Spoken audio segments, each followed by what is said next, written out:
Rashid. My name is Varun. My name is Amel. And coronary artery disease affects around 20 million adults across the US. And across the world, there's millions more. CAD, or coronary artery disease, affects and restricts people's arteries. Similar to how coronary heart disease affects people's hearts, the arteries close and calcify as plaque builds up through the arteries. And this is what we call atherosclerosis.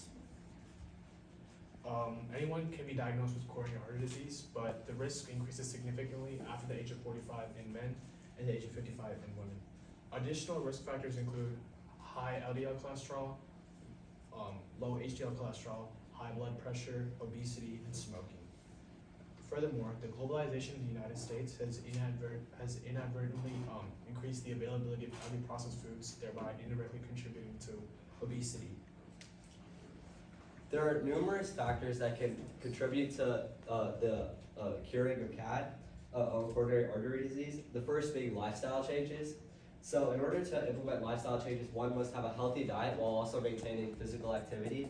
However, this is a struggle for many Americans, while 3% of Americans actually are able to maintain a healthy diet. Now the second option is pharmacological treatments, such as statins, fibrates, and bile acid sequestrates. However, these all have severe side effects, with 15% of patients experiencing side effects.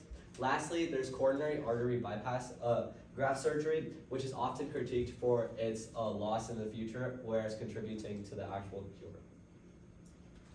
In the healthcare industry, misdiagnoses are a serious issue. Roughly 12 million Americans are misdiagnosed each year.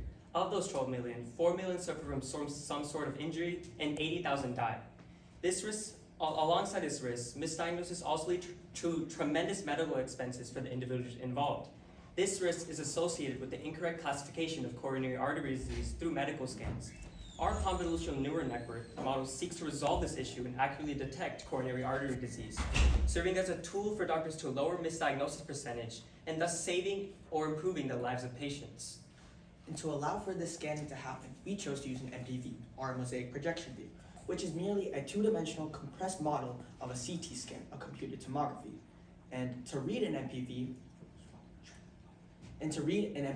we look from left to right, and which will comprise of lines that match the arteries, as you see here.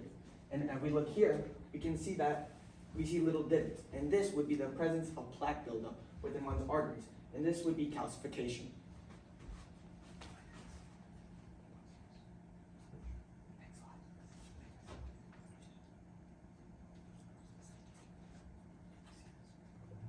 Yeah. So there are various implementations of CNNs in medical imaging. The first being the promising future of imaging in healthcare, where convolutional neural networks have the potential to diagnose and treat various diseases using imaging. Likewise, what we did here in coronary artery disease, and they hold the potential to save potential healthcare costs, whereas human error and are often common in the presentation of various diagnoses, where in computational work such as convolutional neural networks, this is often minimized. MPV scans and CT scans are both imaging techniques used to detect disease within the body. However, in that regard, the former is much more efficient than the latter. MPV scans are a special imaging technique that's often implemented in nuclear medicine. They're also a better data source as they directly showcase areas of low blood flow, which is an important trait of coronary artery disease. Conversely, the disadvantages of CT scans have long been discussed, and the most prominent ones are exposure to ionizing radiation and contrast dye. Notably, the sudden rise in radiation exposure, which is at 15% in 1950, rose to a staggering 50% today, which can be attributed to the gradual increase of the number of CT scans being administered to patients. Additionally, MPV scans provide the additional benefit of risk stratification by identifying areas of reversible ischemia, which can be used to aid in revascularization decisions such as angioplasty and bypass surgery. CNS require high quality data to be able to produce accurate results. Because of this, we needed at least 1,000 accurate scans of coronary artery disease to train our model. Among these scans, it was required that at least 500 possess coronary artery disease and the other 500 do not. Collecting high quality data ensures that our CNN model produces the most accurate and precise results when trained. We located a structured dataset with roughly 5,000 images on the main inlay datasets, exceeding our expectations. This dataset consisted of 3 subsets, one for training the model, one for testing the model, and one for validating the model. These subsets were then further divided into 3 sets following a 3:1:1 ratio, 300, 100, and 100, for training, testing, and validating respectively. Each image in the dataset was an MPV scan, which produced 18 views of a flattened and straightened coronary artery. Angiograms are unique scans that vary based on the arrangement of the arteries. However, an MPV scan compresses these arteries horizontally and makes their arrangements relatively the same for each MPV scan. This makes MPVs more advantageous over using a normal angiogram for our model, because our model will be able to effectively analyze the image, and this thus increases our model's accuracy. In order to further increase the accuracy of our model, we augmented our data, and we did that in order to expand the diversity of the training data set. And some of the augmentation we utilized were shifts along the width and height of the images, rotation by 40 degrees, and scaling the images by a factor of 1/255, and also zooming and flipping to simulate varying distances and mirrored image variations. We did this so that the model would be exposed to a wide range of variations in input images similar to real-world scenarios. For clarity, the process of data augmentation is illustrated in figure 2.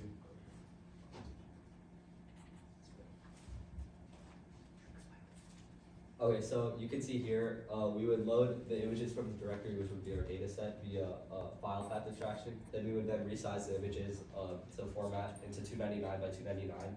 And then we would then normalize the image pixel values, making it easier for the model to read. And then there's the processes of the 4 augmentations that were conducted in order to increase the accuracy.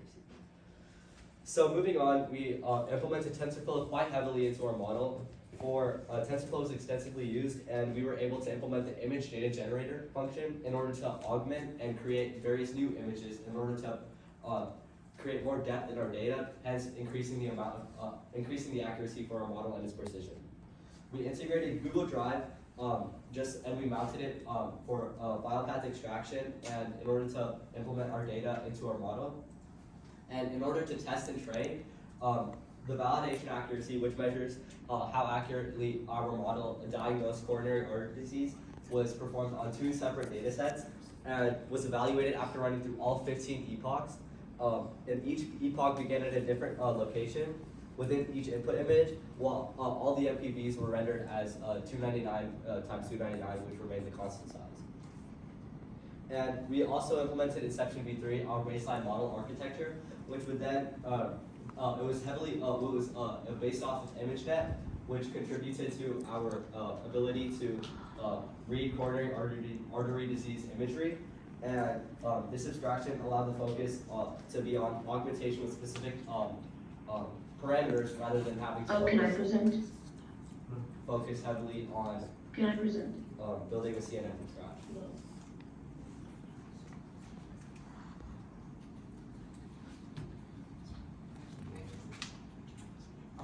Although CNNs can seem daunting, it really is multiple equations working with one another. We can think of it as matrix working with functions. As we see here, 1, 2, 3, 4, 5. These 5 equations are essential to building our CNN. Firstly, we have our activation function. This is where our CNN's birth occurs, as this will allow for real-life complexity to start, as it takes a max value of 0 to x, making sure that it takes no negative values, allowing for the vanishing gradients issue to disappear, which is just as how CNN adapts to different situations. It prevents from removing such additions and allows better calculations. Next, we have our convolutional layer, which can be thought as taking the image and breaking it down into different gradients. And this will allow for patterns and recognition to occur within our model, just like how our human brain recognizes objects in the real world. And next is our pooling layer. Our pooling layer takes what our convolution layer does and finds those patterns and compiles them into smaller images. Think of it almost as an optimizer in a factory. And finally, we have our softmax function. This is the yes or no. This is the head or the brain of our CNN. It will take the information given by the pooling layer and decide, is this close enough to being diseased or is this not diseased at all? Think of it as binary, 1 or 0.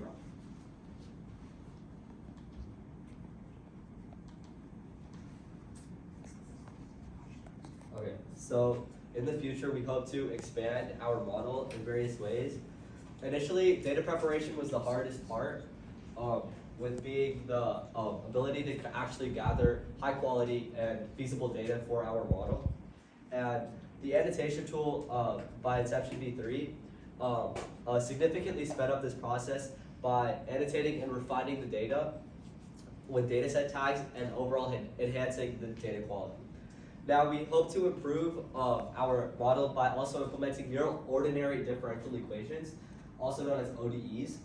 So these neural ODEs show strong potential for increased data interpretability by integrating diverse data inputs over time. Neural ODEs hold the potential to enhance our model's understanding for CAD over the course of the progression of the disease. And we hope to also use the implementation of region of interest, ROI, pooling to help manage memory while retaining essential coronary artery disease indicators.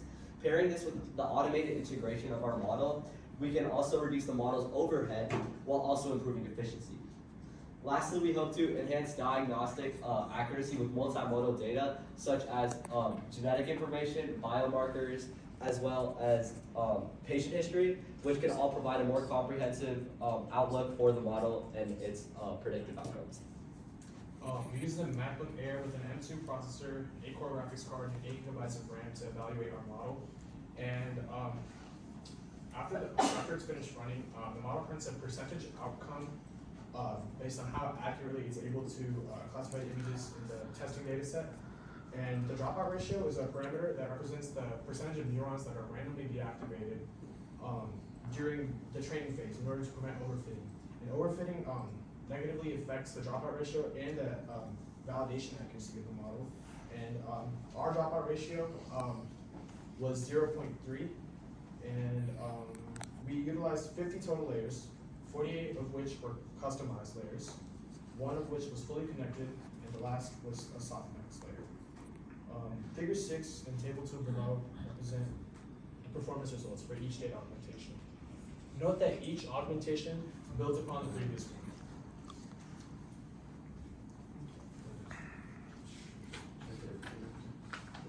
And these are the feature maps that our CNN produced. As you can see here, this would have been the image that we showed at the beginning, and this is how our CNN slowly breaks it apart and puts it to even here, where it's not even distinguishable.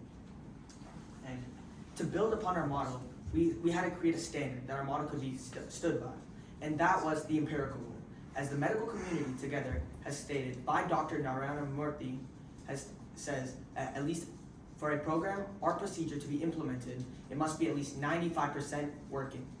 And for our program, we reached the 95% validation accuracy after hitting our 5th augmentation, zooming or filming, where we can be effectively placed in the medical community, helping and assisting doctors in their decision making, thus saving countless of lives and reaching many who cannot get good health care. Thank you. That's it. Thank you. We also have a poster, which is just a summary of everything. But basically, so we just implemented.